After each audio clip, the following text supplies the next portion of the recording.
Este es un nombre bíblico muy común hoy en día. En el Nuevo Testamento aparece varias veces, pero en el Antiguo Testamento solo aparece una vez. Y me refiero al nombre María. Y hay tres variantes del nombre María. La segunda variante es Miriam. Y la tercera es Marián.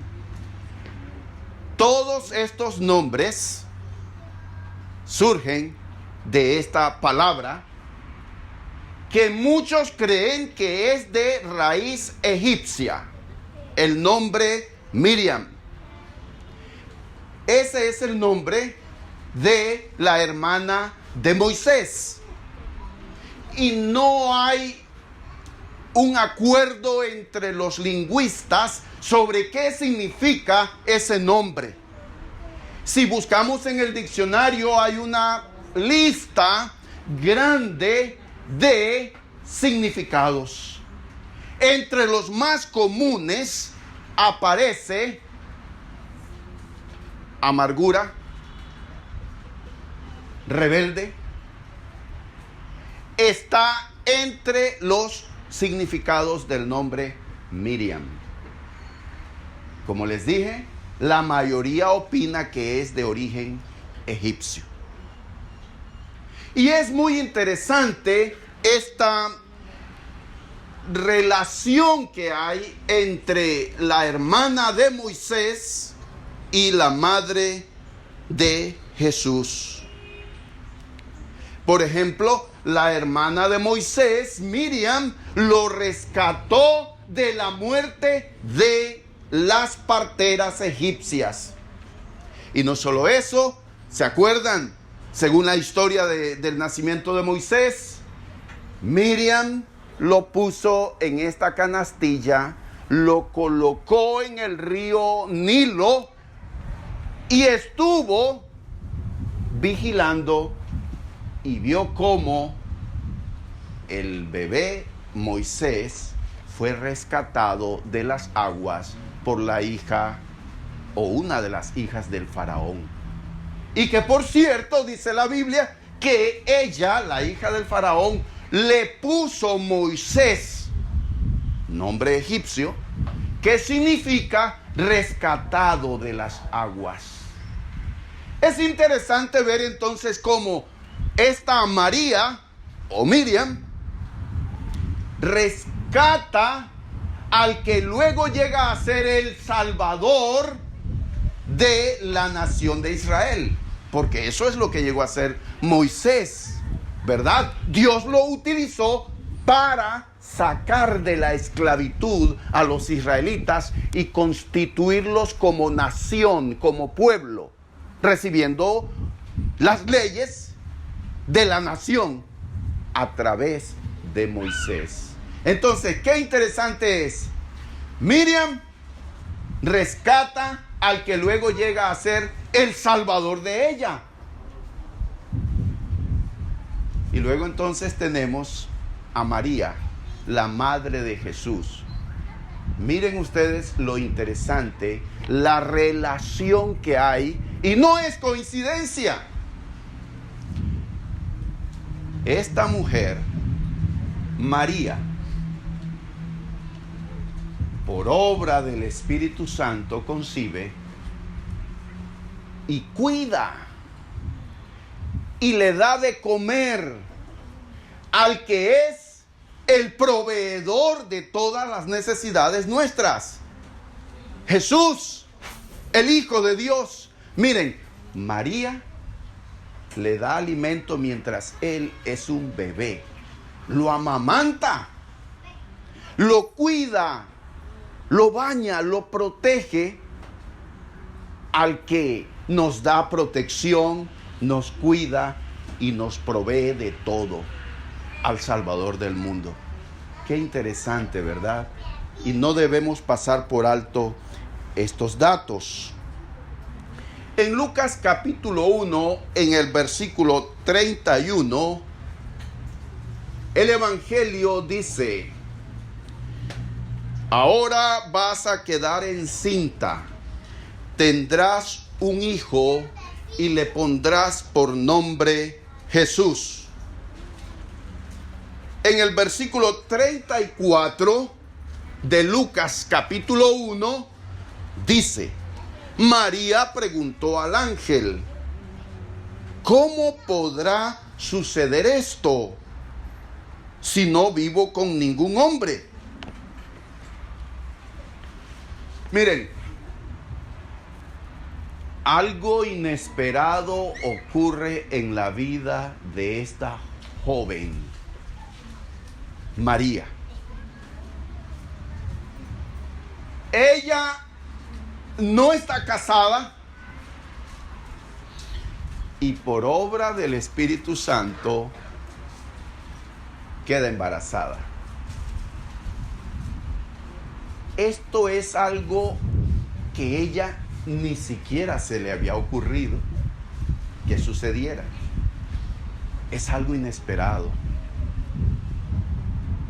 ¿Cómo va ella a explicarle a sus padres? ¿Cómo le va a explicar a su prometido, José?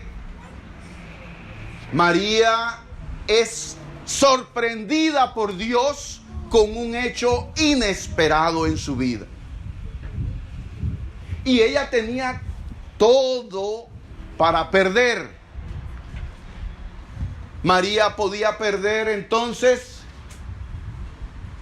su futuro matrimonio. María podía perder su reputación.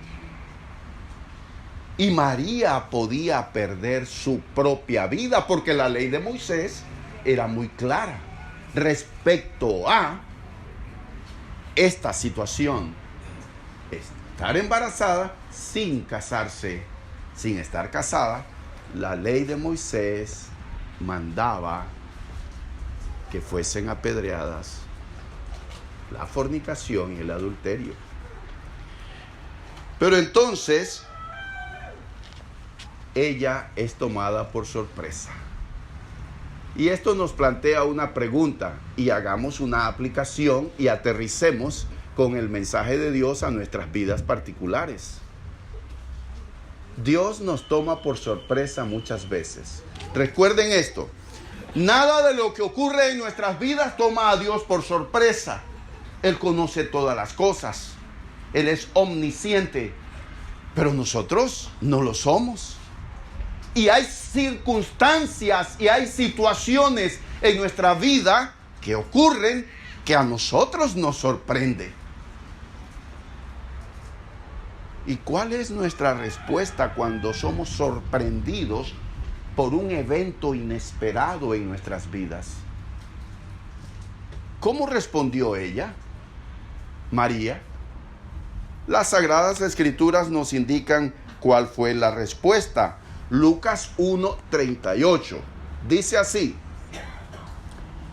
entonces María dijo: yo soy esclava del Señor, que Dios haga conmigo como me has dicho. Nosotros no debemos de tomar a la ligera esta expresión de alabanza de María. Ella fue tomada por sorpresa y ella preguntó: ¿cómo puede ser esto posible, que voy a estar embarazada si yo no vivo con ningún hombre? Cuando el ángel del Señor le explicó el evento, esta fue la respuesta de ella: adorar al Señor. Entonces, volviendo a aplicar a nuestras vidas, cuando un evento ocurre, y generalmente negativo en nuestras vidas, una situación inesperada que nos afecta, ¿cuál es nuestra respuesta? Nos quedamos sin palabras muchas veces. No sabemos qué responder.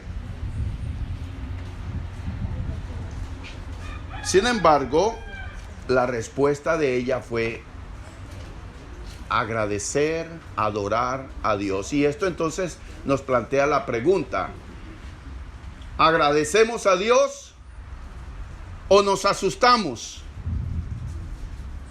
Agradecimiento por la circunstancia inesperada, negativa, o entramos en pánico. ¿Cuál es nuestra respuesta? La Sagrada Escritura dice: a los que aman a Dios, todas las cosas les ayudan a bien. Y también dice la palabra de Dios: den gracias por todo, porque esto es la voluntad de Dios para nosotros. Y debemos darle gracias a Dios por eventos inesperados que son negativos o tristes en nuestras vidas. Todo está bajo el control de Dios, porque a los que aman a Dios, todas las cosas les ayudan a bien.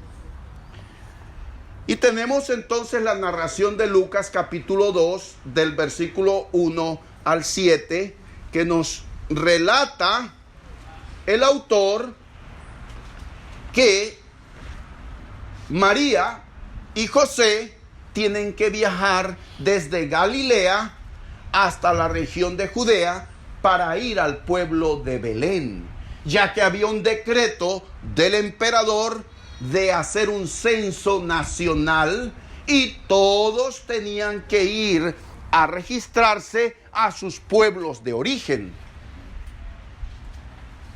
Se trasladan hasta Belén y ocurre otro evento inesperado en la vida de María. Ella entra en labor de parto y cuando llegan al pueblo de Belén no hay hospedaje para ellos. Es lo que nos dice Lucas 2, 1 al 7. Y en el hotelito del pueblo estaba lleno. O tal vez habría una habitación muy especial que alguien rico reservó de anticipación. Y cuando llega esta joven pareja o esta joven embarazada con su esposo José y son atendidos por el dueño, la esposa del dueño observa a la pareja y ve el rostro de esta joven que está a punto de dar a luz. Quizás le susurra algo y le dice: ¿por qué no le das la habitación que está reservada? Y el hombre, pensando en términos económicos, dice: ya he recibido mucho dinero por esa habitación. Lo único que puedo hacer por ustedes es en el establo. Y llega entonces, entran al establo y da a luz a su hijo, a su primogénito, y lo envuelve en pañales. Y el único lugar donde podía ella ponerlo, la única cuna, era el pesebre donde en el invierno los animales comían el heno, el pasto que se les proveía allí. El relato bíblico, Lucas capítulo 2, del versículo 1 al 7, en realidad no es como las postales navideñas. El establo de Belén no era un lugar higiénico. No era un lugar apropiado para que una mujer dé a luz, ni mucho menos para que un bebé esté allí. Las postales navideñas y los dibujos que nosotros vemos no nos pintan la realidad de ese lugar. Era un lugar hediondo. Era un lugar lleno quizás de insectos. Otra vez, Dios sorprende a María con algo inesperado. ¿Era ese el lugar donde esta joven soñaba con dar a luz a su primogénito? Por supuesto que no. No eran esas las circunstancias deseables. Cualquiera pensará: Es el Salvador del mundo el que va a nacer. Es el Redentor del mundo. Es el Hijo de Dios. Y Él merece un mejor lugar para nacer. Pero Dios sorprende a María. Y no solo a María, sino al mundo entero y a todas las generaciones de los seres humanos. Sorprende con algo que a nadie se le habría ocurrido. Su hijo nace de una manera tan humilde en un lugar insalubre para demostrarnos cuánto nos ama Dios. Él es el dueño, mía es la plata, mío es el oro, dice el Señor. Él no es el dueño del mundo, nuestras vidas no son de Él, todo es de Él. Cuando nosotros ofrendamos, en realidad no es nuestro, eso es de Dios, que Él nos ha dado y nos permite tener. Y le devolvemos lo que es de Él. Nada es nuestro, todo es de Dios. El dueño del mundo y del universo, el creador, nos sorprende. El Redentor del mundo nace en un pesebre. Él nacería de una virgen. Él sería de la casa de David. Él nacería en Belén. Él sería precedido por un mensajero. Él sería ungido por el Espíritu Santo. Él predicaría las buenas nuevas. Él haría milagros. Él entraría en Jerusalén montado en un burrito. Él sería traicionado por un amigo. Él sería abandonado por los discípulos. Él sería rechazado por los judíos. Él sería escupido y golpeado. Sus manos y sus pies serían clavados. Él gritaría: Dios mío, ¿por qué me has desamparado? Él sería ejecutado entre ladrones. Fue un gran honor ser escogida para ser la madre del Salvador del mundo. ¡Qué honor! Esta mujer, esta joven, fue seleccionada por Dios para que ella concibiera y diera a luz al Salvador del mundo. Pero tras este honor y este privilegio también vinieron, ¿qué cosa? Dolores y tristezas, sufrimientos. Cuando ella llevó al bebé a presentarlo en el templo, un profeta, un anciano llamado Simeón, el Evangelio lo relata, ¿se acuerdan? Lo tomó en sus brazos, pronunció una palabra de alabanza al Señor, quien le había dicho: no vas a morir antes que veas el Redentor del mundo. Y agradeció a Dios. Y se dirigió a María y le dijo: y una espada atravesará tu corazón. ¿Lo recuerdan? Lucas 2:35. Una espada. Cuánto dolor y sufrimiento padeció María. Todos los discípulos lo abandonaron, excepto su madre. Y había otras dos Marías allí, al pie de la cruz. Qué tristeza ver a María, ver a su hijo morir de una manera horrenda, de una manera terrible. Morir crucificado, morir en medio de ladrones y escuchar las palabras de menosprecio y de burla de todos los que pasaban y lo veían en la cruz. A otros salvó, a sí mismo no se puede salvar. Si eres hijo de Dios, desciende de la cruz. Eran espadas que atravesaban el corazón de María. Y ella estuvo allí, al pie de la cruz. Hay grandes lecciones para nosotros. Una de las lecciones que yo deseo llamar la atención es que Jesucristo nos llama a seguirle en todo lugar y bajo toda circunstancia.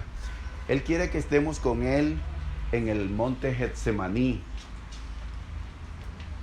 y que oremos con Él en medio de una profunda depresión que Él experimentó única vez en su vida. Mi alma está muy triste hasta la muerte. Lo confesó, abrió su corazón, se mostró vulnerable por una única vez ante sus discípulos. Oren conmigo, lo necesito de sus oraciones. Y su sudor eran grandes gotas de sangre. No era el mismo Jesús que todos habían visto. Cristo quiere que lo acompañemos en momentos de dolor y que no salgamos huyendo y que no nos durmamos. Él quiere que lo acompañemos en la tormenta, allí en esa barca en medio del mar de Galilea y esa tempestad. Él quiere que estemos allí. Él quiere que lo acompañemos en el Calvario. No dijo Él: si alguno quiere ser mi discípulo, niéguese a sí mismo, tome su cruz cada día y sígame. Cristo quiere que lo sigamos bajo toda circunstancia, y no solo cuando todo marcha bien en nuestras vidas, cuando hay salud, cuando hay bienestar, cuando todo está bien en mi hogar, todo está bien, voy a seguir al Señor. Pero cuando hay adversidades y cosas inesperadas, nos vamos a apartar del Señor. El Señor quiere que lo acompañemos siempre.